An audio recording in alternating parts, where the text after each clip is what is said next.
Meghan Markle, a smart, driven and outspoken royal.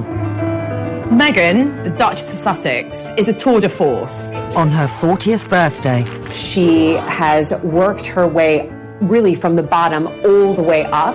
From an early age, she set about making her mark on the world and appeared in this remarkable television interview on the Nickelodeon channel.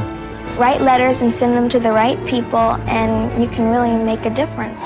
In 2018, she shook up the British royal family by marrying the nation's favourite prince. I think she saw herself as an equal to everyone in the royal family, and I think that she made that quite apparent. But she left almost as quickly as she arrived. She thought, I really don't think I want to keep doing this if it has to be done in the way the royal family want me to do it. Famously, Meghan has not been afraid to speak her truth. She found that she was constrained by traditional royal protocol, and it was made out that she was this very difficult figure behind closed doors. Critics believe she's turned Prince Harry against his family, and that history is repeating itself. Immediately, comparisons began to be made with Wallis Simpson, another American divorcee. Celebrating a milestone birthday on the other side of the Atlantic, what does Meghan's future hold? Meghan has always had political aspirations. In fact, friends have said she always wanted to be in the White House. And how will she come to reflect on the choices that she's made? She thought when she entered the royal family, she could shake them up and they would love it. Saturday, 19th of May, 2018. A glorious day in Windsor, when the nation was united in celebration as American mixed-race divorcee Meghan Markle married Prince Harry and became part of the British royal family. Meghan, being a strong, independent career woman, signalled a new era for the British monarchy. I think everybody was expecting Meghan to really change the royal family and very much modernize it. And this was incredibly exciting because people who had always looked at the royal family and thought, they don't represent me, suddenly looked at Meghan and thought, I can see myself in her. She represents me. It did feel like there was a possibility for positive change. I think that so many people were excited to see a woman of color marrying into the royal family. So I think that everyone did think it was a new day in the idea of equality. Britain has, I think, this very uncomfortable history with its empire, and I think she was going to be the face of a multiracial Commonwealth moving forward together, and that's something that they hadn't been able to do before really very well. The royal family wanted to capitalize on Meghan's outspoken, articulate nature. And Good evening. That doesn't feel like Meghan was known for championing women's rights. Meghan Markle, a smart, driven and outspoken royal. Meghan, the Duchess of Sussex, is a tour de force. On her 40th birthday, she has worked her way really from the bottom all the way up.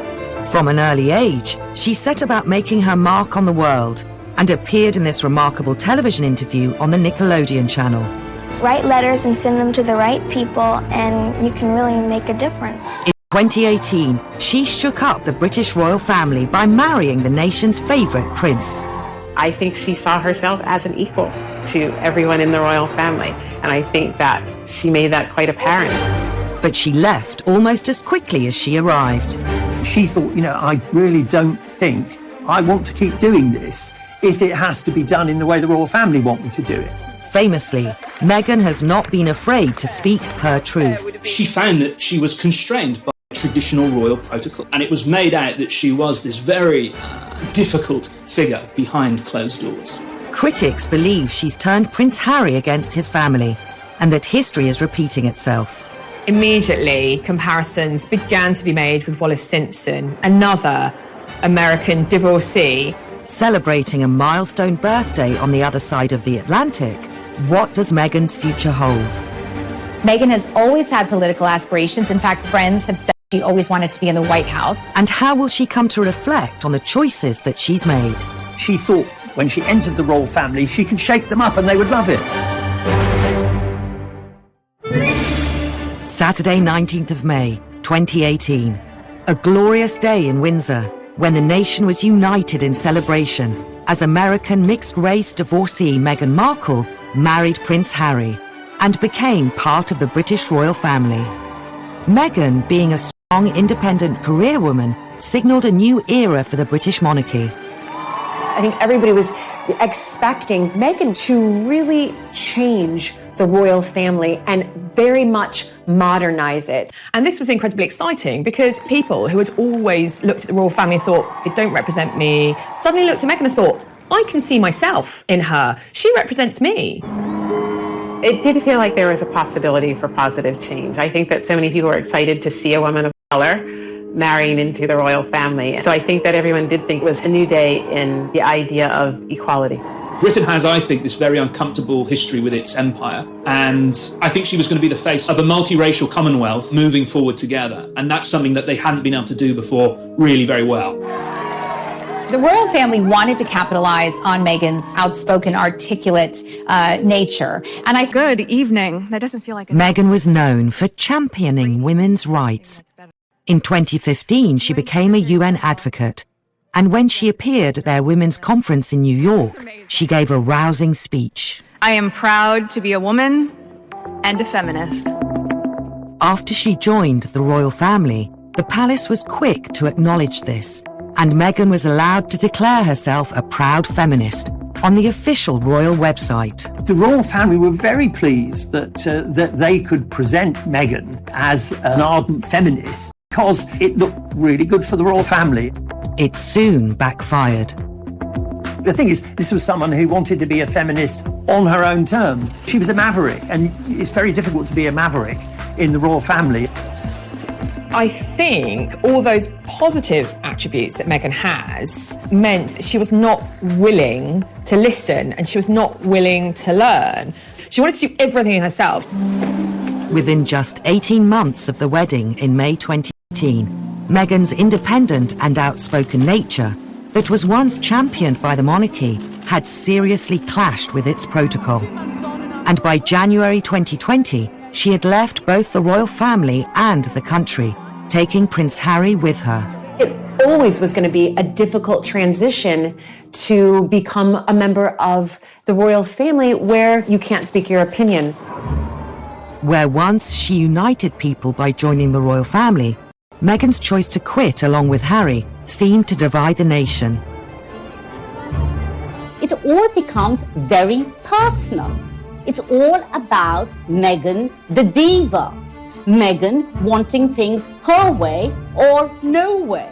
Meghan completely misread what it would be like to become a member of the royal family. Her friends had said to her, do you realise what you're getting into? The press will never leave you alone. And because she's this very confident, dynamic, forceful woman, she thought, I can cope with it.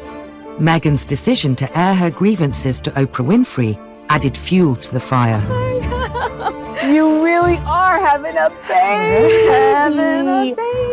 One of her motivations for going public on Oprah was to try and force change. The Oprah interview was kind of the apotheosis of all of that because she effectively was saying, if you're not listening to me when I talk to you privately and nothing changes, I'm going to press the nuclear button and go public. I mean, that's the sad irony of the last 4 years is I've advocated for so long for women to use their voice. And then I was silent.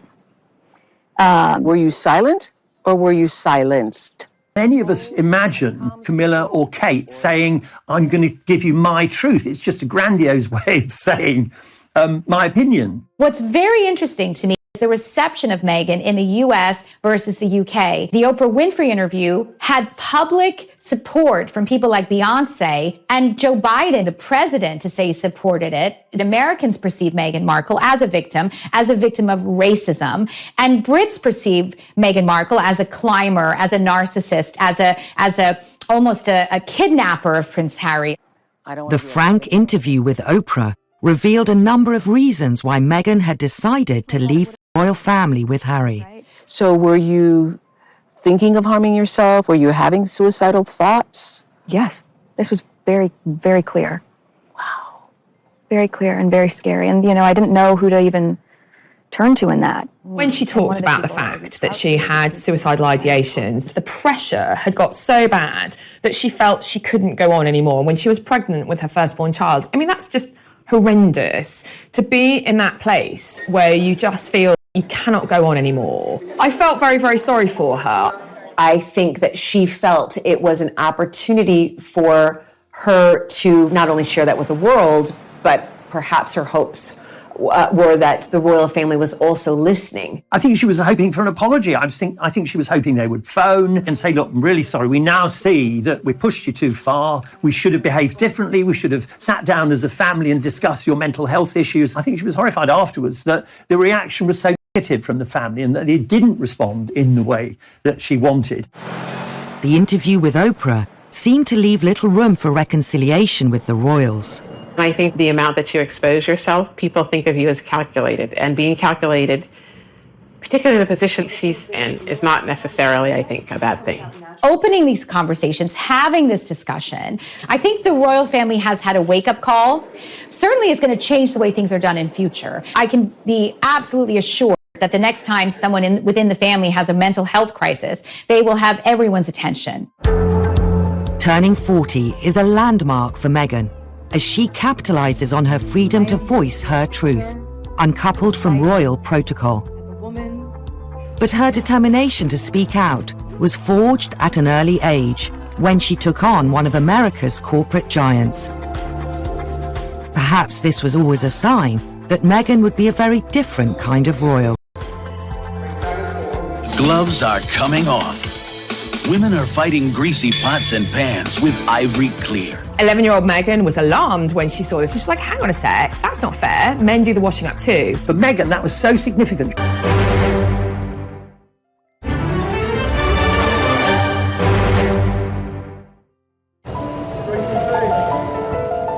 As Meghan Markle reaches her 40th birthday, her relationship with the royals has divided the nation. Perhaps it's no surprise her early home videos suggest that her personality as an outspoken, independent woman has been there since childhood. Even a substantial American corporation was no match for the 11-year-old Meghan Markle. Meghan had her first success in challenging sexist behaviour. There was an advert for washing up liquid, and the tagline was, "Women are fighting greasy pots and pans." The gloves are coming off. Women are fighting greasy pots and pans with Ivory Clear. 11-year-old Meghan was alarmed when she saw this. She was like, hang on a sec, that's not fair. Men do the washing up too. So she wrote to Procter & Gamble and said, this isn't fair. Can we get it changed to people? Why shouldn't it just be everybody should be using these cleaning products? Don't put the woman in the box that she's just, a stay-at-home housewife. She also contacted even Hillary Clinton, who at the time was First Lady. And they changed it to people are fighting greasy pots and pans. She was interviewed by Nickelodeon News and became quite the star. If you see something that you don't like or offended by on television or any other place, write letters and send them to the right people, and you can really make a difference.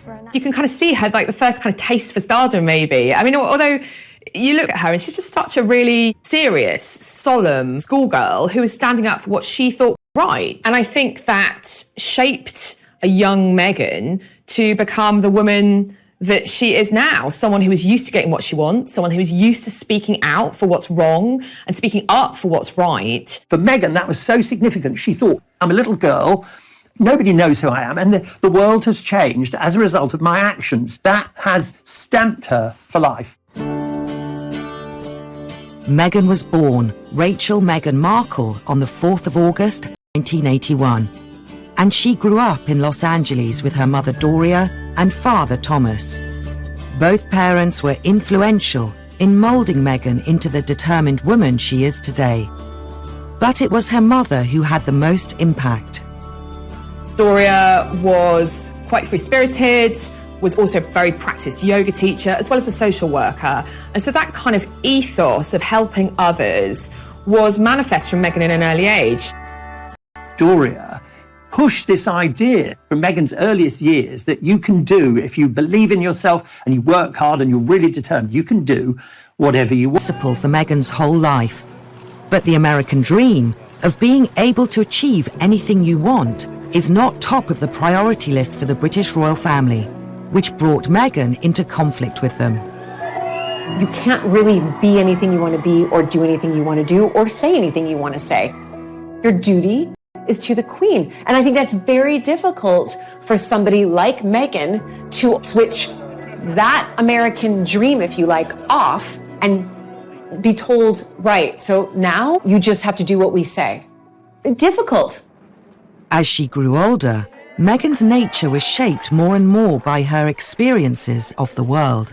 When she's growing up, she's also exposed to international issues of poverty and deprivation. Her mother takes her, for instance, to Jamaica and to Mexico when she's still quite young. And there, Meghan sees for herself the poverty on the streets, the inequality. I think she began very quickly to think, I can do a lot of good. All Meghan's talk about wanting to help the underprivileged stems from these trips around the world where she saw the underprivileged at a very impressionable age. She also volunteered at a soup kitchen in Los Angeles, and Doria brought her daughter up to always ask what she could do for other people. It's rather remarkable in terms of her devotion to public causes, what she thinks is wrong. And from a very young age, she's encouraged to stand up for her beliefs. Her father, Thomas Markle, worked in the TV business and was a successful lighting director on the Emmy Award-winning sitcom Married with Children. It was Thomas who encouraged Meghan to take up acting, and she was an extra in this episode set at a school disco. Hey, listen, Kelly gets that jeans gig and we'll call it even. Nah, it's okay. She was the apple of his eye, and they were very, very happy. Even when he and Doria separated, they kept on very good terms for the sake of Meghan. And in fact, Meghan lived with her father, Tom, for a number of her teenage years. He paid for her to go through private primary and then private secondary school. He also helped pay for her to go to university. In 2003, Meghan graduated from one of the leading universities in America, Northwestern in Chicago, with a bachelor's degree in theatre and international relations. Then she turned her attention to acting. After a series of small parts, in 2011, she landed a significant role in a glossy new law drama, Suits. Her character, Rachel Zane, featured in the first 7 seasons of the show, which went on to take control of everything she did. I think Meghan has always looked at every opportunity and seen how she can rise. While she was filming Suits, we know that she was very outspoken about what she was wearing on telly so that it wasn't over-sexualized. She wanted to be portrayed on TV as this strong woman character, not as a sex symbol. Her character became very popular, and she knew then that she had the power to have a voice. And at one point, she felt comfortable enough in her popularity and power to be able to say, I don't want to have any more scenes where I'm wearing just a towel. She saw that as being gratuitously sexist. She insisted that the character not be so raunchy and be more in control of her life. What's very characteristic of Meghan is to take something and to try to change it. And we know that's what she tried to do with the royal family. As well as celebrating the role of her dreams, 2011 was also the year Meghan married her first husband, Hollywood producer Trevor Engelson. With Meghan living and working in Toronto, and Trevor based in California, they soon drifted apart. By 2013, they had divorced. 3 years later, through mutual friends, Meghan met Prince Harry, and by November 2017, they were engaged. As the wedding drew closer, the British press asked more and more questions of the soon-to-be married couple, with an intensity Meghan hadn't known before. I've never been part of tabloid culture. I've never been in pop culture to that degree, and lived a relatively quiet life, even though I focused so much on my job. And so that was a really stark difference out of the gate. The media started hounding Meghan's family members in America, and the bond she once had with her father would soon be broken. Thomas had fallen on hard times, and the obvious way to make some money was to give interviews about his daughter, who was now a member of the British royal family.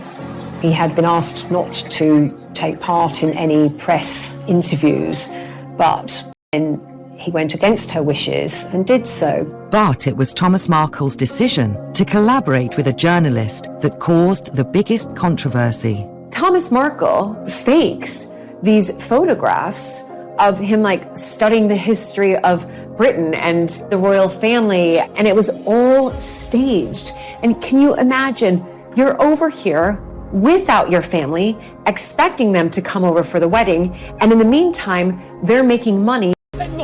Thomas Markle appeared on ITV's breakfast show Good Morning Britain to give a spirited defense of his reason for staging the photos. I didn't do this for money. I did this to change my image.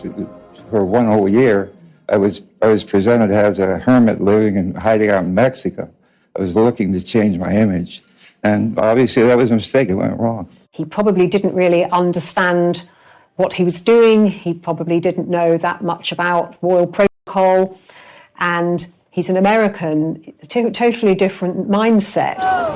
But it wasn't just her father selling stories. Meghan's half-siblings were also accused of selling out.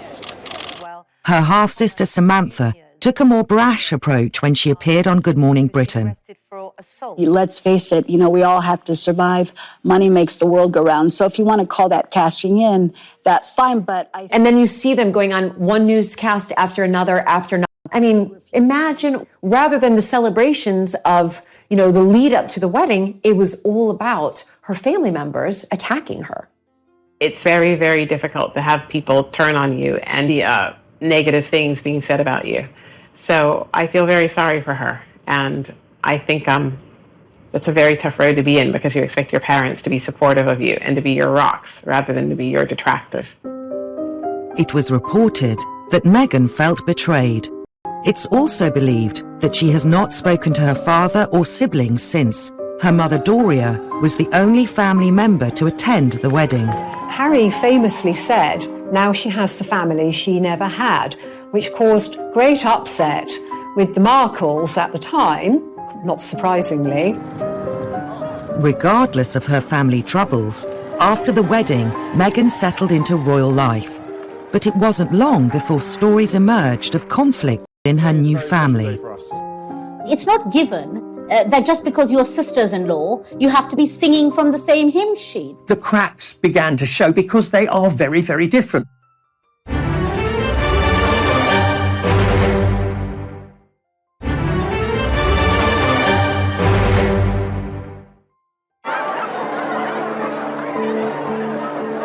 Meghan Markle is celebrating her 40th birthday. The 3 years since her wedding have seen a seismic shift in her circumstances. Back in 2018, Meghan and Prince Harry, along with her brother and sister-in-law, the Duke and Duchess of Cambridge, were thought of as the Fab Four, a forward-thinking team who would be the future of the modern monarchy. Leading the charge were Meghan and Kate Middleton, who on the surface appeared to be best of friends. Kensington Palace, of course they'd be besties. And actually, that's also what Meghan felt. She confided in a number of her friends that she hoped that Kate would help her adjust to royal life. But the cracks started to show pretty early on. Behind the scenes, Meghan was feeling a bit rebuffed. I'm not sure whether Kate ever realised. William had said to Harry before they got engaged, no need to rush this. You've got all the time in the world. You don't know her that well. And I think that set the seeds. Meghan and Kate initially, they got on very well, but they are very, very different. Kate wants to do things quietly. She wants to obey the rules. She takes advice. Meghan is a much more strident character who wants to do things her way. So this caused a rift. It's not given that just because you're sisters-in-law, you have to become very close very quickly, or that you have to be singing from the same hymn sheet. In November 2018, a story emerged that claimed Meghan and Kate had fallen out during the build-up to Meghan and Harry's wedding. It concerned Princess Charlotte's bridesmaid dress.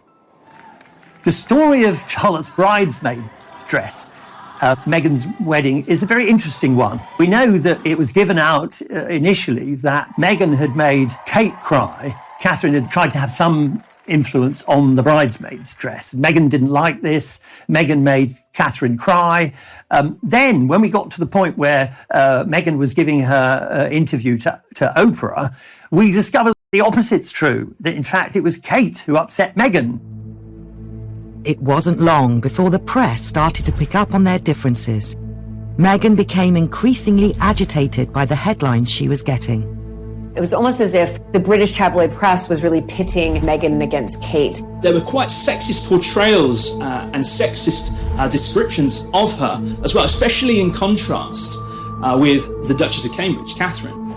This really came to a head at the time Meghan was pregnant with Archie, when Meghan was cradling her baby bump. It was presumed by the media that she was flaunting this bump, whereas with Catherine it had been fine. There were very definitely negative headlines about Meghan. I mean, there's a very famous comparison where Kate talked about liking avocados in her pregnancy, and they did a big, lovely piece about Kate Middleton. And then Meghan had avocados, and all of a sudden she was supporting all kinds of atrocities. The article claimed that the huge rise in popularity of the fruit and the large sums of cash farmers were now making in South America had led to extortion and kidnappings. And in turn, therefore, Meghan was contributing to this. So the same story was presented. Stop that happening is to simply ignore it. Complaining was pointless. And you make a big stink about it. All that happens is the story just runs and runs and runs.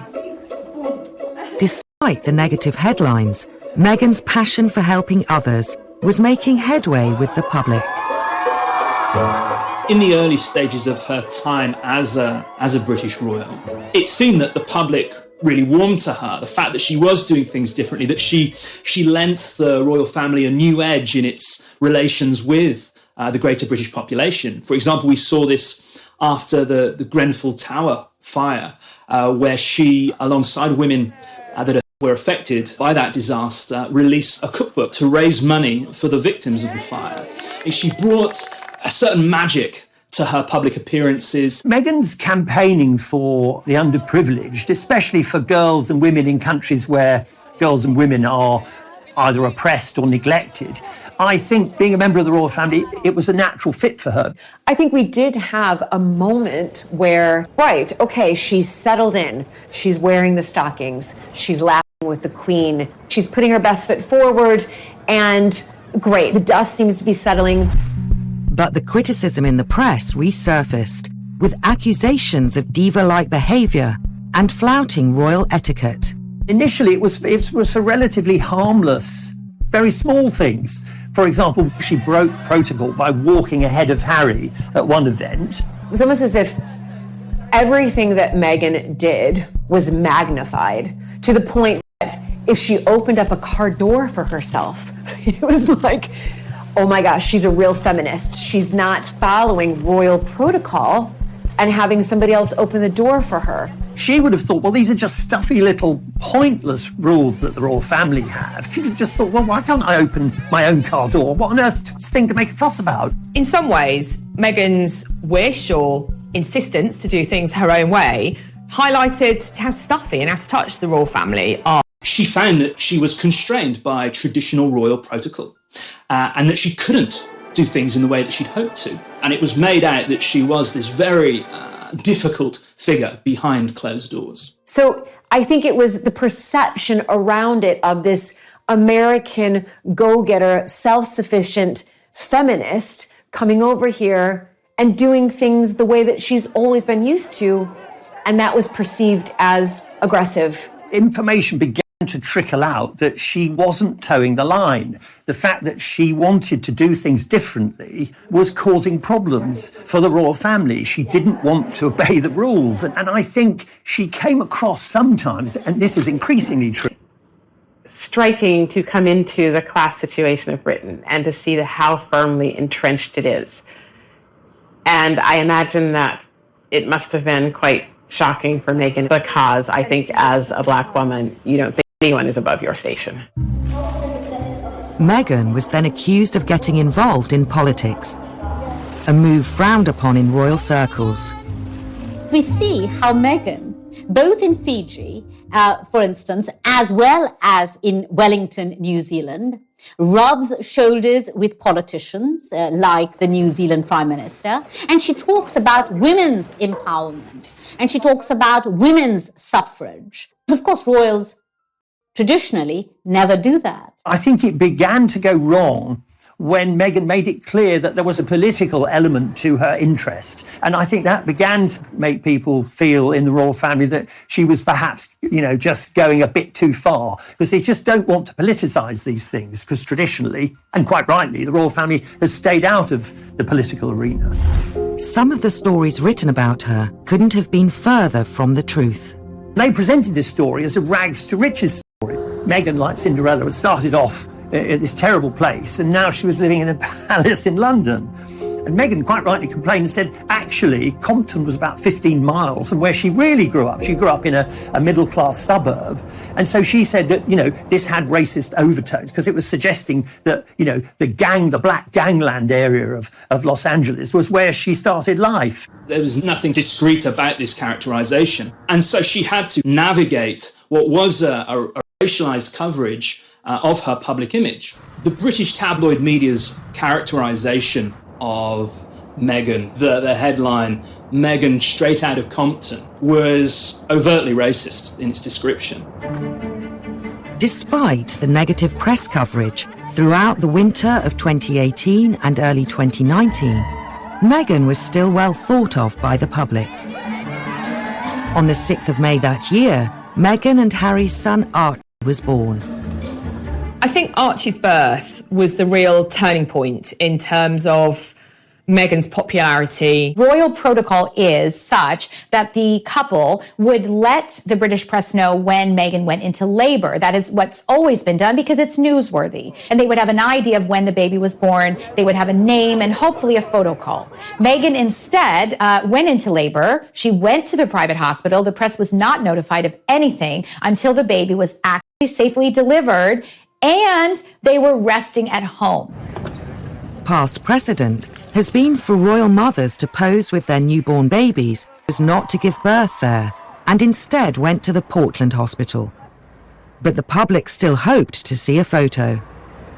She wouldn't pose on the steps with their newborn child. The general public felt a bit like cheated.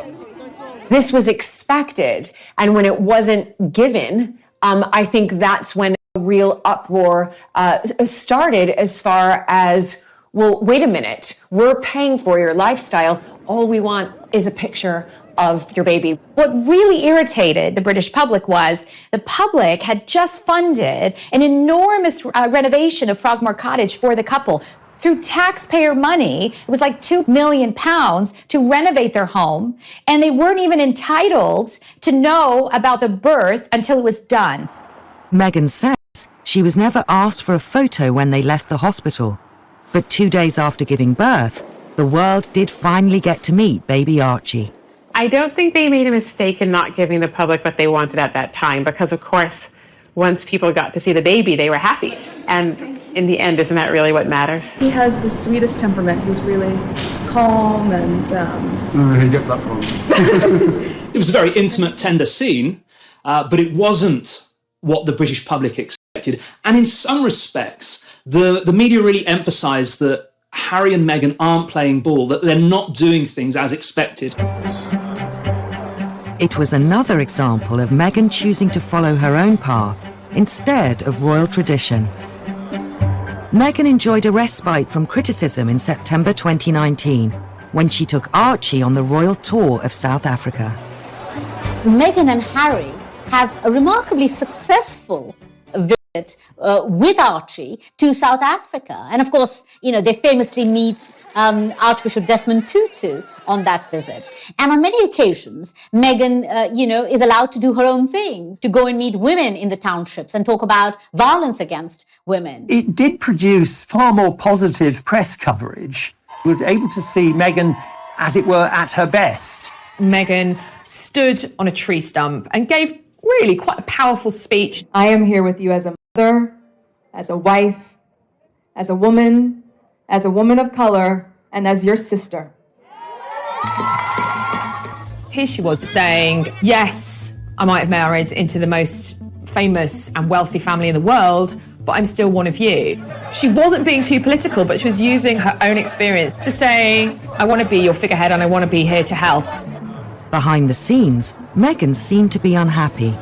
The signs of strain were first visible during an interview she gave midway through the tour. She was obviously quite, thank you for asking, because not many people have asked if I'm okay. But it's a very real thing to be going through behind the scenes. The pressure you're under is pretty obvious. Can you continue with it? It's not enough to just survive something, right? Like, that's not the point of life. You've got to thrive. You've got to feel happy. And I think... Which takes everyone really by surprise, because we all think that she is happy, that she is thriving, that she is doing what she wants to do. It was such a direct criticism of the royal family. She was effectively saying, look, I have problems and nobody in the royal family cares. That was a real turning point for everyone, to hear them say something like that, not just in whispers, not just as often is done through palace leaks. It was quite brave. It had quite a backlash. Here, Harry and Meghan were in one of the most impoverished continents on the earth, and they had visited some of the townships where some of the most dispossessed and poverty-stricken people lived. And Meghan was complaining that people hadn't asked her if she was okay. When people are feeling very unhappy, it does rather take over your every waking thought. So it might be that, she just felt she had to get it out. There were some who say that Meghan actually ruined the tour. They certainly ruined the goodwill from the tour by making it about themselves. This latest batch of negativity was the last straw, and Meghan was about to make a decision that would shock the nation. She thought, I really don't think I want to keep doing this if it has to be done in the way the royal family want me to do it. She realized, I have to leave here. And they go to Canada. And that was the beginning of the end.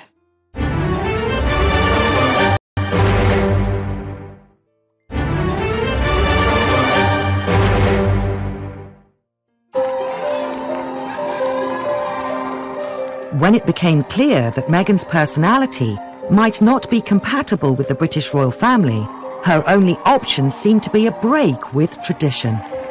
This wasn't the first time an American divorcee rocked the British monarchy by seeming to steal away a beloved royal.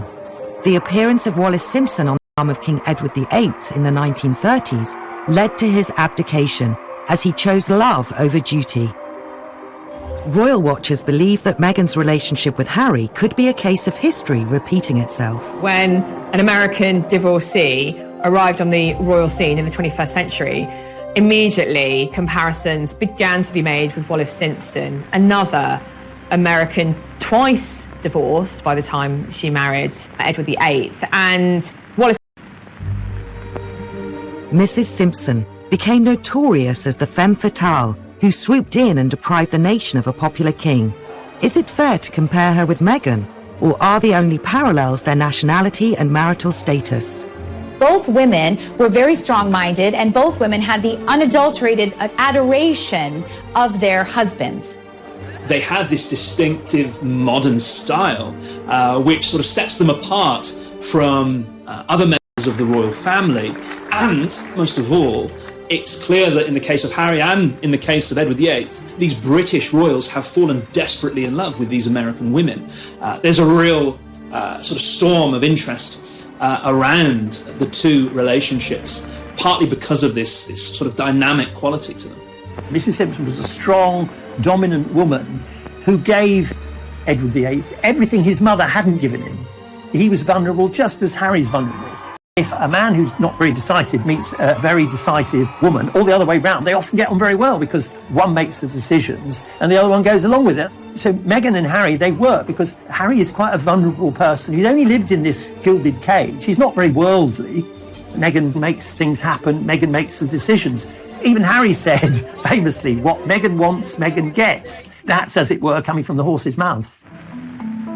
As Wallis Simpson had learned to her cost decades earlier, the British don't always warm to an outsider who causes disruption in the royal household. Edward was British property, if you like, and Harry was also seen as British property. Anybody foreign coming along and stealing them away is bound to be viewed with suspicion. However easy it is to compare Wallis and Meghan, their personalities and ambitions seem vastly different. Certainly British history has always depicted Wallis Simpson as the villainess the American who spirited away the king, who gave up his kingship for love. What a mistake he made. Was he ever happy? You know, outcast from his friends, from his family. I mean, he came back to the UK a couple of times, but I don't think Wallace ever was allowed to darken the shores of England ever again. And so inevitably there's a rather simplistic and cliched wish to shoehorn Meghan into that same role. Wallace Simpson seemed not to have drive to be anything other than rich and famous.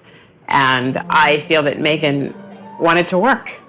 She's wanted to work, she wanted to have a career, and she has adapted her career to suit her skills, her talents, and also the position that she's in, which I think is evidence of her respect for her husband's family. She's some of the things that she's done and some of the things she's believed in a way that would be respectful of her husband's family, which I think is extremely admirable. While Wallace and Edward were effectively sent into exile by the royal family, in 2020, Meghan and Harry took control of their own lives and relocated to Vancouver. The move shocked not only the media, but also the royal family. Initially, the Sussexes shared the same ambition as Edward, to pursue royal duties while living away from Britain. Originally, Edward had wanted to have a more dynamic role as a representative of the royal family abroad, living in the USA or living in Europe. But his brother, George VI, the new king, and the king's courtiers denied him that more dynamic role. Occasionally, he'd pop back up.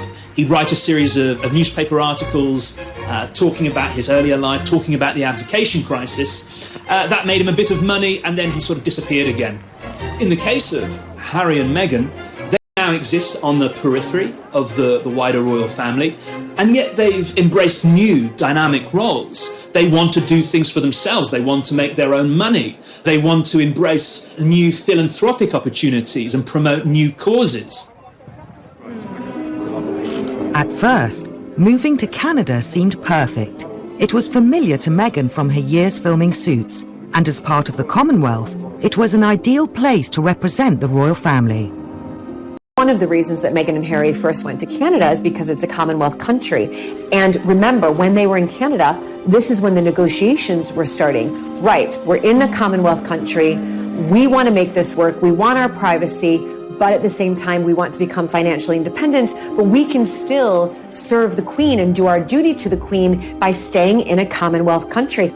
And I think that they thought they must have had a good shot at it. It was given out that, they wanted to protect Archie from presumably press, from all the tensions in the family and from press intrusion. But I think to royal watchers, it looked very much like a temporary arrangement and something that hadn't been thought out. I think they had reached a point where they had decided that being a royal wasn't going to really work. They wanted to get away from the press intrusion. Now he had a child, he was determined that he was going to protect his son and also his wife. And obviously it was a joint decision for them to go. They went to Canada to decide what they were going to do next. The press dubbed the move as Megxit and seemed keen to lay the blame for the couple's departure at Meghan's door. Meghan was portrayed. It was all her decision. She was forcing Harry to do that. That was massively simplistic. It was a decision taken by both of them. She was offering him a better way of doing things, a different way of doing things. And he decided that for the future of his family, he would take that with both hands and run with it. So I think it's massively sexist, actually, to blame this all on Meghan. The seeds were already there. Harry wanted out. Meghan just gave him the reason and the mechanism for doing it. Megxit. It makes it sound like she is the reason that they exited. Look at the name, Megxit. But we know from, speeches that Harry has given, he has said, and very adamantly, I made the decision for my wife and son to leave. I made the decision for them. While the move to Canada was a happy medium between private life and public duty for the Sussexes, the consequences proved to be far from straightforward. When Meghan and Harry went to Canada, there seemed to be a sort of an unholy scrap over what they could call themselves, what they could do. They wanted to be Sussex Royal, because, again, this is an American culture thing coming in via Meghan. She, having crossed the Atlantic, kind of began to think, look, we've got to be a brand, that terrible word that the royal family would always think, oh my God, they're talking about brands, it's awful. So they wanted to be Sussex Royal. Then they were told they couldn't be Sussex Royal, they couldn't use that, and they couldn't be HRHs. It was the royal family again saying to them, because clearly Meghan and Harry hadn't checked, you can't just carry on with the titles that you had when you were working members of the royal family. Any form of commercial venture risked bringing the monarchy into disrepute if it didn't fit with, if you like, the monarchy's remit of public operations back in Britain. So I think Harry and Meghan wanted to exercise more freedom. Their way of doing that was moving away from Britain, moving away from the royal family, essentially resigning from the firm. I think when they went to Canada and they discovered the Canadians didn't want to pay for their security and the Duchy of Lancaster didn't want to pay while they were there, I think they were both upset and astonished. And when Meghan and Harry gave the impression that they were hard done by, again, this produced a lot of negative press coverage because they have a great deal of money. Apart from not being given the security, they had to repay several million for the refurbishment of Frogmore Cottage, where obviously that had been paid by the taxpayer, so suddenly they had to pay that. And I don't think Meghan made with Harry to retain their royal status while enjoying personal freedom. They hadn't reckoned on the Queen's strict devotion to the rules. Being half in and half out of the royal family would never be an option. We've seen it time and time again in the royal family. It's difficult to have love and duty work simultaneously together, right? Very, very difficult. And I think, obviously, that is what Harry and Meghan wanted in their negotiations with the Queen, was this love and duty sort of synergy. We can make it work. And the Queen put her foot down and said, no, it's either love and you step down, or it's duty and you stay on. Having failed to find an ongoing royal role, the next logical step for Meghan was to return to her Californian roots and take control of her destiny. Yet her next move with Harry caused an outcry almost never seen in the history of the monarchy. Some people might wonder whether or not Meghan may live to regret all of the revelations in the Oprah interview. Oprah herself said later she was surprised that Meghan said some of the things that she did.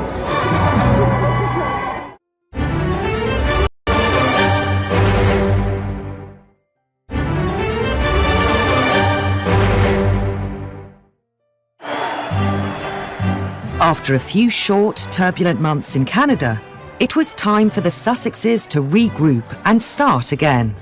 Returning to the UK was impossible. The obvious location to settle was California, the place Meghan knows best, free from the shackles of duty.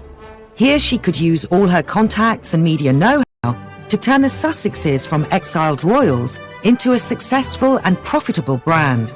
America welcomed the Sussexes with open arms. There's this very determined, forceful woman who wants to make as big a splash and probably make as much money as possible as soon as she can. And so it's easier to do that in California with her connections than it would have been to do it in Canada. Also, I think the press reaction in America to this was that Meghan's come home, she's been badly treated by the British royal family. I think she's got a lot, it's a much more positive coverage, not universally so. I think some sections of American society thought she couldn't hack it, and that's why she's gone back. So I think it's a slightly mixed picture. Many people who, in particular in America, who are royalists, they would have always wanted, especially one of Princess Diana's sons, to actually live there. So this isn't just any royal. This is Princess Diana's son. She was on the cover of People magazine 57 times, right? The most out of any other person in the world. So his American wife, his half American, half British son, in one sense was just like too good to be true.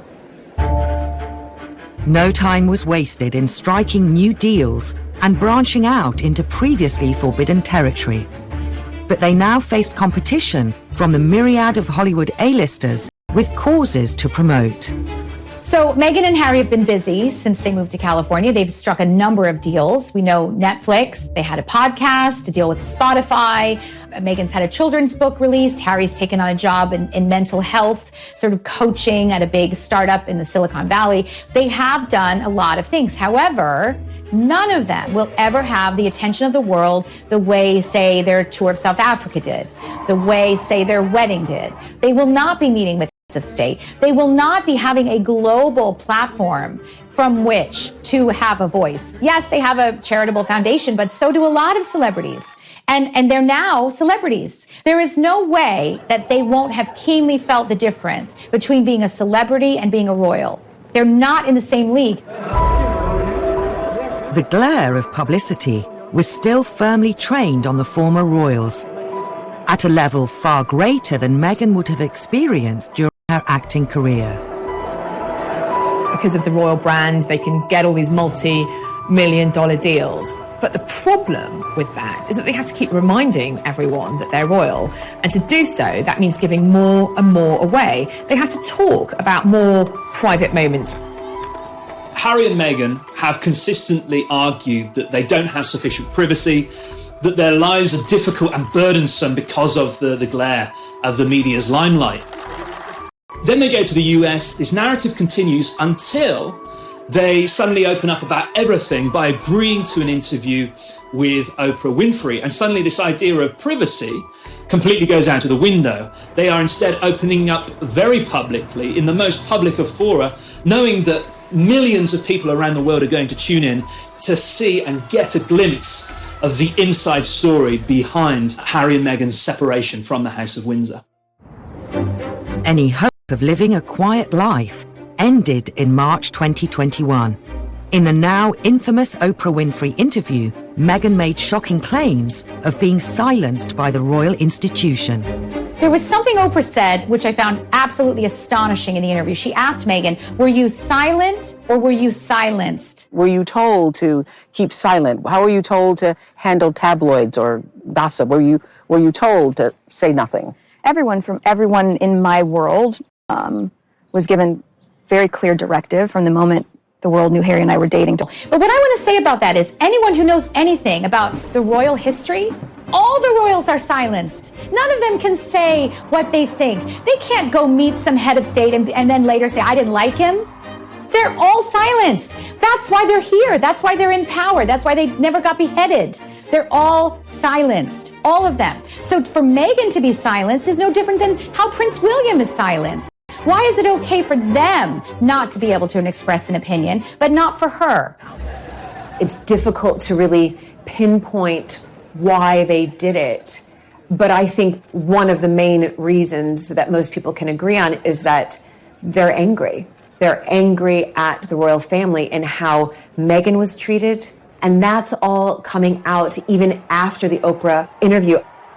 You know, some people might wonder whether or not Meghan may live to regret all the revelations in the Oprah interview. Oprah herself said later she was surprised that Meghan said some of the things that she did.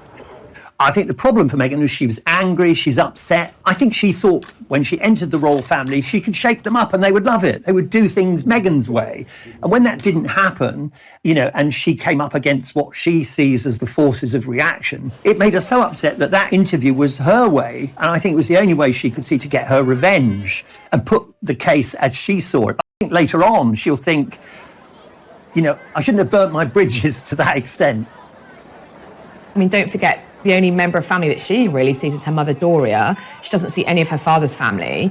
And Archie and Lilibet, grow up without seeing any of their cousins. I think perhaps she may regret being quite so public with that Oprah interview because that is there for posterity. That is there forever. Despite the damage caused to their family ties, there are glimmers of hope for a reconciliation. If in 10 years' time, we have a change of regime, we've got King Charles, the relationship between Meghan and Charles was once so good. I mean, Charles adored her. They had a lot in common, art, music. She used to go around to Clarence's house to have effectively history lessons with Charles on the history of the royal family. Both Meghan and Charles really enjoyed that. Charles is a real passionate historian. Meghan thirsts for knowledge. They had a really good relationship. Now that relationship's pretty much in tatters. Meghan seems intent on making the best use of her unique situation to raise her young family and ensure that her business ventures are successful. Had they remained members of the royal family, that would have been fine. They would have carried on doing all their good works. But now they've got that extra, their reputation has an extra spin. They want to be, and I think the aura around that will carry them a long way in all their financial dealings, their commercial deals. That will work. They're sort of the renegade royals, that actually counts for a lot. Hitting 40, Meghan seems to have achieved many of her goals. A platform on the world stage, marriage and 2 children, and a comfortable home. But will that be enough? She doesn't want to go and be Mrs. Mountbatten Windsor, raising her chickens and growing her own organic veg. She wants to be a superstar. She wants to be this change maker. She wants to be this disruptor.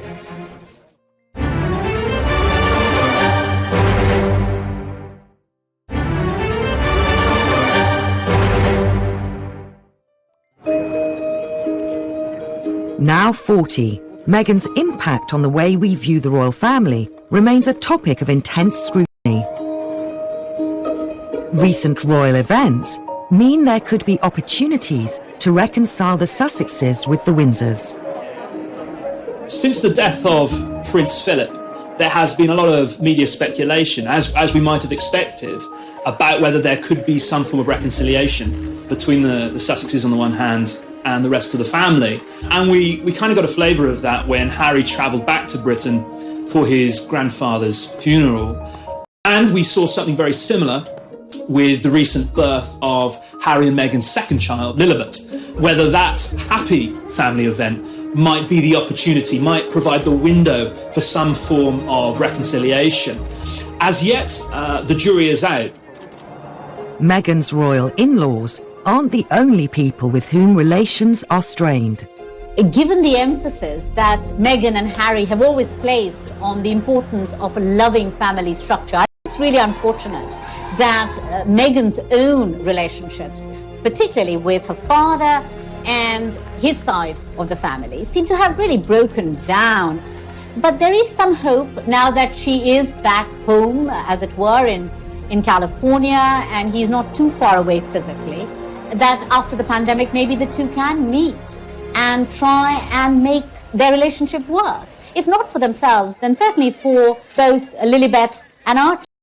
Why wouldn't you want to work on reconciling with your family? Because, at the end of the day, family is, in one sense, it can be your real stability, and it's what we all, at the end of the day, come back to. We do. We always come back to our family. For all of the controversy, a time may come again when, rather than the villainess of the story, Meghan will continually be, in some sections of the public consciousness and the media, be portrayed as this kind of villain who has taken Harry away. I personally think that's too simplistic. I think that Meghan and Harry were very unhappy in their life, and so they wanted to make the change to make a more positive change. I think the problem for Meghan is that they complained about intrusion, about privacy, but actually she didn't want a quiet life. She doesn't want to go and be Mrs. Mountbatten Windsor, raising her chickens and growing her own organic veg. She wants to be a superstar. She wants to be this change maker. She wants to be this disruptor. So to do that, you have to have a very high public profile. And to have that public profile, you have to trade in on those royal connections. And to do that will mean that she will alienate her in-laws even more. There's very little question in my mind that Meghan will be viewed as a villain. What you have to understand is that the British public really loves Harry. They don't want to see Harry as a betrayer. It's far easier to blame this other woman who's a foreigner, but a lot of people still believe that Harry will come back. A lot of people in the UK believe that Meghan and Harry will not be together in 10 years, and Harry will make his way back home.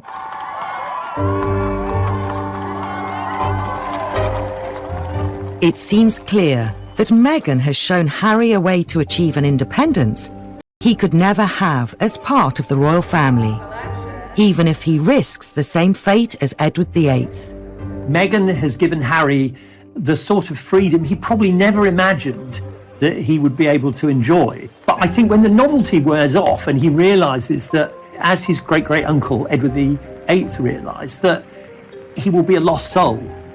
He does have a sort of nominal role in America, a nominal job, but it's very difficult to lead an ordinary life when you're Prince Harry. As Meghan turns 40, despite all the criticism, her impact as a modern independent woman during her short time in the royal family is certain to have a lasting legacy. She's a strong woman who has made her own career. She's self-made, and she always had a philanthropic bent and an activist bent, and I think that's always admirable. She's a deeply impressive woman. When I met her, I really liked her. She is funny, smart, witty, incredibly glamorous, self-effacing, kind. She's all of those things. And she is, in some ways, a great role model for young women, and as a career way that anyone ever thought. One of the most positive outcomes of this whole Meghan, Harry divorce, as it were, from the royal family could be that the institution of the monarchy now takes a really close, hard look at many of the issues that have been highlighted recently about, the role of women, about being given freedom, about equality, and so on, and also about, of course, race. And perhaps if change needs to be made, now might be the opportunity to begin to do that. Meghan seems destined to continue her path as a force for change. The true extent of her powers remains to be seen, but there seems to be no doubt that the sky is the limit. I think at age 40 that Meghan has what appears from the outside to be an extremely nice life. She has 2 lovely, healthy children. She has a husband who seems to love her and who she seems to love. And she has an organization that she is building that is going to be able to accomplish some of the things that she seems to have been trying to accomplish for all of her life. I think what we're going to see from Meghan for her next act is going to definitely be something political. There have already been rumors, because she met with California Governor Gavin Newsom not that long ago, that Meghan is considering a run for something in the very near future. Meghan has always had political aspirations. In fact, friends have said she always wanted to be in the White House. She's in her happy environment, an environment she knows really well. I think her determination that goes all the way back to her extraordinary childhood, where she was able to persuade a huge company to change its policy, that's carried her through to age 40, and it will carry her through for many more years, because I think she sincerely believes that she can make a difference to people who are not in the sort of privileged position she finds herself in.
Young, independent career woman signalled a new era for the British monarchy. I think everybody was expecting Meghan to really change the royal family and very much modernize it. And this was incredibly exciting because people who had always looked at the royal family and thought, they don't represent me, suddenly looked at Meghan and thought, I can see myself in her. She represents me. It did feel like there was a possibility for positive change. I think that so many people were excited to see a woman of color marrying into the royal family. So I think that everyone did think it was a new day in the idea of equality. Britain has, I think, this very uncomfortable history with its empire. And I think she was going to be the face of a multiracial Commonwealth moving forward together. And that's something that they hadn't been able to do before really very well. The royal family wanted to capitalize on Meghan's outspoken, articulate nature. And Good evening. That doesn't feel like Meghan was known for championing women's rights.